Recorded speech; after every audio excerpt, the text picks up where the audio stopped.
Good evening, Philippines. This is Trendline PH, where politics, social media, and criminal law are now colliding so often that Facebook Live may soon require legal disclaimers before posting.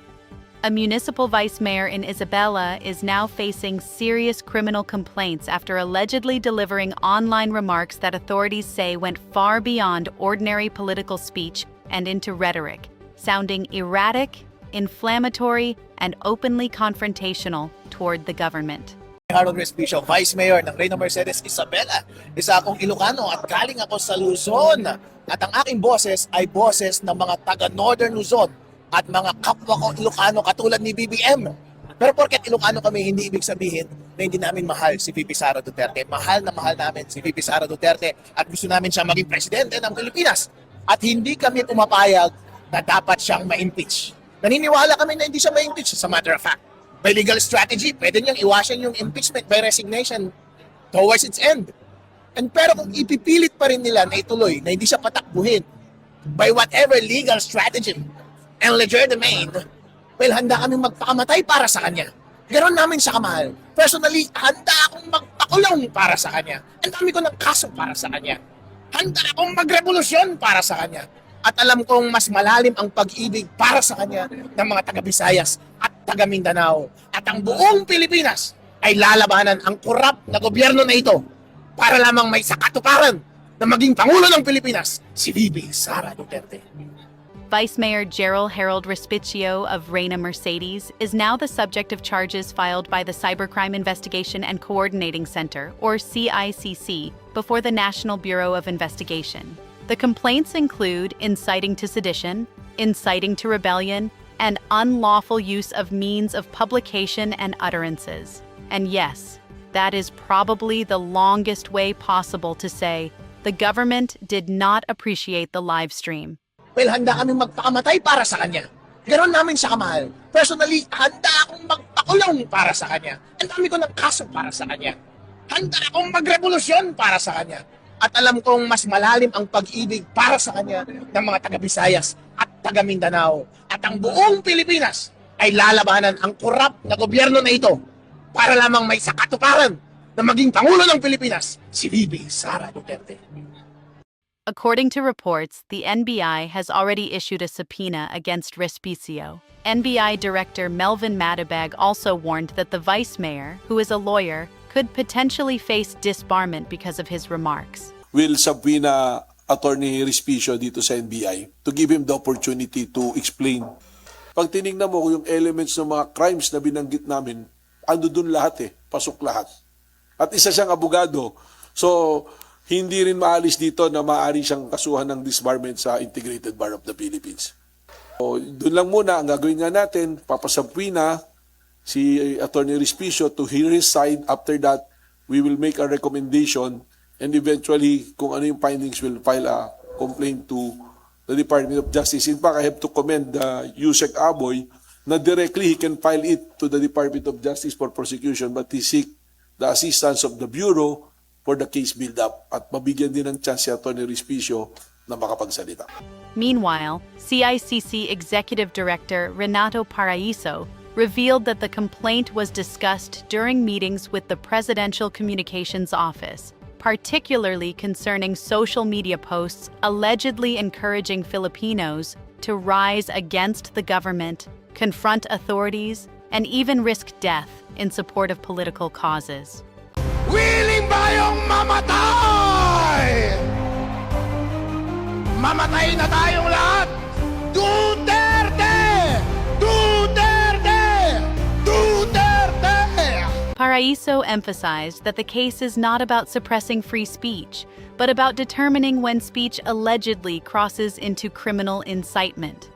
According to him, freedom of expression has limits once statements begin encouraging rebellion, sedition, or violence against the state.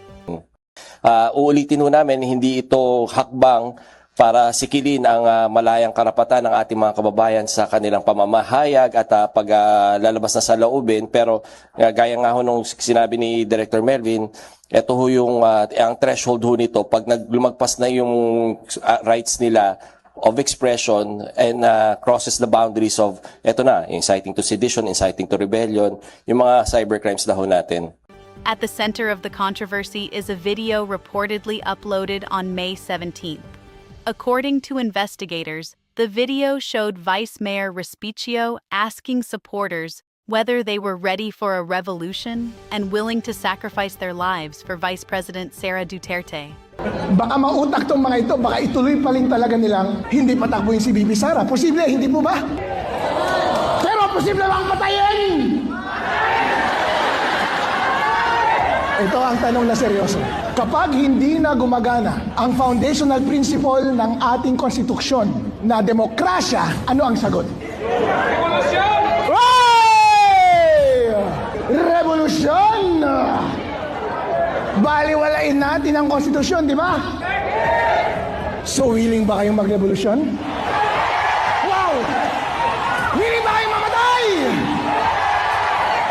O sige, sumagot kayo ngayon ng napakalakas. Iparinig ninyo sa Malacanang. Kung sakasakali na tawagin ulit kayo ng kabayanihan, sasagot po ba kayo? Duterte!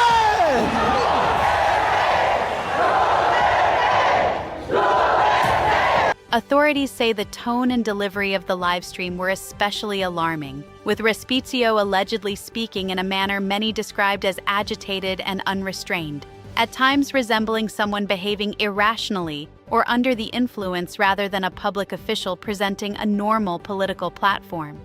NBI Director, kakasuhan ako today for the series of strong statements that I made. Yeah, buddy! Director Matibag, here's another strong statement for you. You're a fucking large piece of shit. Investigators also pointed to portions of the video where Respicio allegedly mocked and taunted government authorities while urging supporters toward confrontation, behavior officials described as reckless and unacceptable for an elected official. BBM, kabsat, makinig ka ng mabuti, mag-ingat ka.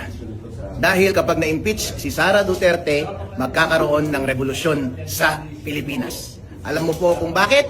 Ang mga Pilipino ay gusto pa ng mapalitan dahil kayo po ang may pasimuno ng malawakang pagnanakaw sa ating bansa. At ang gusto nilang ipalit ay si VP Sara Duterte. Pero ayaw mong si VP Sara Duterte ang pumalit sa'yo dahil ginagawa mo itong impeachment na ito. At ang ipinupush mo ay yung mga taong hindi namin kilala. Papayag ba ang taong bayan sa ganong arrangement? Hindi po. Kaya po magkakaroon ng revolusyon sa Pilipinas. Ngayon po, ayaw na nila ang leader namin, gusto nilang palitan. At ang gusto nilang ipalit ay si VP Sara Duterte. At kapag hindi kayo papayag na ang gusto namin ipalit ay ang maging presidente ng Pilipinas, wala po kaming ibang choice kundi magkaroon ng revolusyon sa ating bansa. At that point, authorities apparently decided the conversation had escalated well beyond ordinary political commentary and entered territory usually associated with extremist rhetoric rather than legitimate democratic discourse. Magkakaroon ng revolusyon, kabsat. At nakataya yung ulo mo at hahabulin ka ng taong bayan. Worse ang mangyayari sa'yo kaysa nangyari sa tatay mo. Kaya mag-ingat ka sa mga ginagawa mo ngayon.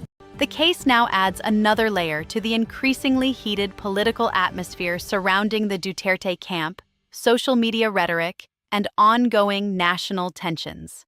Because in today's political climate, one viral video can now lead to trending hashtags, Senate speeches, and possibly criminal complaints, sometimes all before lunch. Still, legal observers say the bigger constitutional debate here will revolve around a difficult question. Where exactly is the line between protected political speech and unlawful incitement?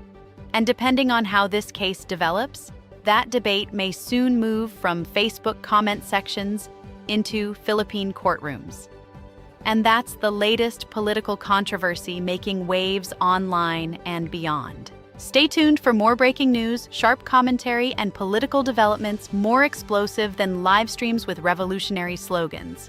This is Trendline PH.